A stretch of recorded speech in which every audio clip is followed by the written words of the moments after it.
எல்லாருக்கும் வணக்கம். ஒரு மனுஷன் தப்பு பண்ணிட்டா அவன் வாழ்க்கை அவ்வளவுதான்னு நாம நினைப்போம். ஆனா தப்பு செஞ்ச ஒருத்தரே ஒரு மகா ஞானியா மாறின கதை ஒண்ணு இருக்கு தெரியுமா? இது வெறும் கதை இல்ல. நம்ம கவனத்தை நம்ம ஃபோக்கஸா ஒரே இடத்துல குவிச்சா என்னவெல்லாம் சாதிக்க முடியும்னு சொல்ற ஒரு பவர்ஃபுல்லான நிஜ சம்பவம். யோசிச்சு பாருங்க. ஒரு வழிப்பறி கொள்ளையன் ஒரு புனிதமான காவியத்தை எழுதுறாரு, நம்ப முடியுதா? எப்படி இது சாத்தியம்? அப்படின்னா ஒரு சக்தி அவரை மாத்துச்சு. வாங்க அந்த ரகசியத்தை நாமளும் தெரிஞ்சுக்கலாம். சரி, கதைக்குள்ள போறதுக்கு முன்னாடி ரிஷினா யாருன்னு முதல்ல தெரிஞ்சுக்கலாம். இது சும்மா படிச்சு வாங்குற பட்டம் மாதிரி கிடையாது. ஒரு சிற்பி எப்படி ஒரு சாதாரண கல்லுக்குள்ள ஒளிஞ்சிருக்கிற சிலைய செதுக்கி வெளியெடுக்கிறாரோ அதே மாதிரி தனக்குள்ள இருக்கிற ஞானத்தை சுய ஒழுக்கத்தால வெளிக்கொண்டு வர்றவங்க தான் ரிஷி. வால்மீகி அடைய நினைச்ச அந்த உச்சக்கட்ட நிலை இதுதான். இப்ப பாருங்க, ஒரு பக்கம் எல்லாரும் கையெடுத்து கும்பிடுற ஒரு மகரிஷி, இன்னொரு பக்கம் எல்லாரும் பயந்து நடுங்குற ஒரு வழிப்பறி கொள்ளையன். இது ரெண்டும் வேற வேற உலகங்கள் மாதிரி இல்லையா? ஆனா இந்த ரெண்டுக்கும் நடுவுல இருந்த அந்த பெரிய இடைவெளியை தான் வால்மீகி கடந்தாரு. அதுதாங்க இந்த கதையோட மிகப்பெரிய ஆச்சரியமே. அவர் ஏன் அப்படி ஒரு கொள்ளையனா ஆனாரு? எல்லாத்துக்குமே ஒரு காரணம் இருக்கும் இல்லையா? அவரோட காரணம் அவரோட குடும்பம். அவங்கள காப்பாத்தணும், அதுக்கு என்ன வேணா செய்யலான்னு நினைச்சாரு. நோக்கம் நல்லதா இருக்கலாம், ஆனா பாதை அது தப்பா போயிடுச்சு. குடும்பத்துக்காக சரி தப்பு பார்க்காம அவர் எடுத்த இந்த முடிவுதான் அவரோட வாழ்க்கையில ஒரு பெரிய திருப்புமுனையா அமைய போகுது. அப்படி போயிட்டு இருந்த வாழ்க்கையில ஒரு நாள் நாரதர்னு ஒரு முனிவரை சந்திக்கிறாரு. அந்த சந்திப்பு அவரோட வாழ்க்கைய மொத்தமா மாத்திடுச்சு. நாரதர் சொன்ன வார்த்தைகள் சும்மா ஒரு அட்வைஸ் இல்ல, அது அவரோட மனசாட்சியை உலுக்கி எடுத்த ஒரு இடி மாதிரி இருந்துச்சு. நாரதர் கேட்ட இந்த ஒரு கேள்வி இவரோட மனசுல 1000 கேள்விகளை கிளப்பி விட்டுடுச்சு.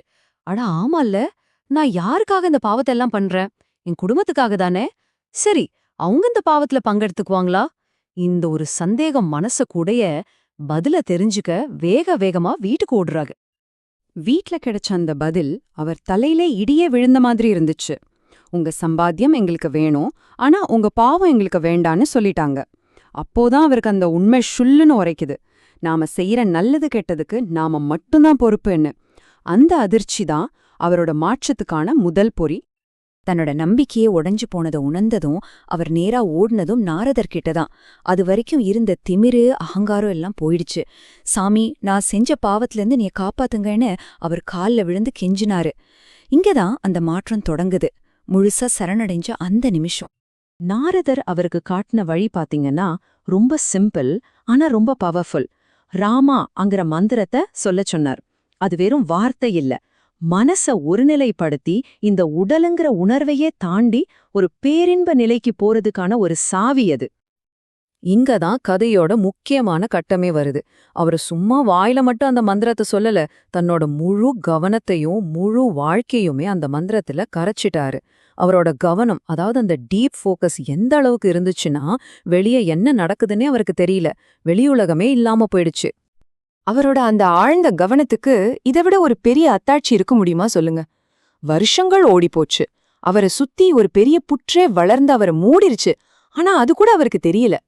அவரோட தியானம் காலத்தையும் இந்த உடலையும் தாண்டி ஒரு வேற லெவலுக்கு போயிருச்சு. அதனால தாங்க அந்த புத்திலிருந்து வெளியே வந்த அவருக்கு வால்மீகின்னு பேர் வந்துச்சு. ஏன்னா சமஸ்கிருதத்துல வல்மீகம்னா புற்று, அதாவது புற்றிலிருந்து பிறந்தவர்னு அர்த்தம். ஒரு விதத்துல பார்த்தா அந்த பழைய கொள்ளையன் அந்த புத்துக்குள்ளே செத்துட்டான். ஒரு புதிய ஞானி மகரிஷி வால்மீகியா புதுசா பிறந்து வெளியே வந்தாரு. அந்த ஆழ்ந்த கவனத்தோட முடிவு என்ன தெரியுமா? அவர் அந்த ரிஷிங்கிற பரிபூரண நிலைய அடைஞ்சிட்டாரு. இது ஏதோ மேஜிக்ல நடக்கல. விடாம செஞ்ச அந்த ஒருமுகப்படுத்தப்பட்ட கவனம், அந்த விடாமுயற்சி தான் ஒரு சாதாரண கொள்ளையன ஒரு மகரிஷியா மாத்துச்சு. ஆனா கதை இதோட முடியல.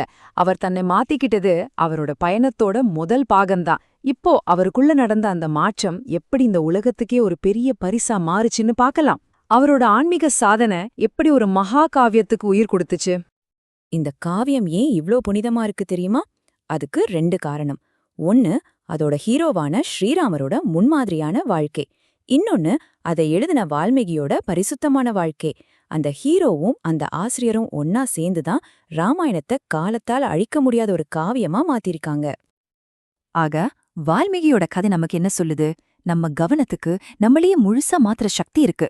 தப்பான பாதையில போன ஒருத்தரையே அது ஒரு மகரிஷியா மாத்திருக்குன்னா யோசிச்சு பாருங்க. இப்போ உங்களுக்கான கேள்வி இதுதான்.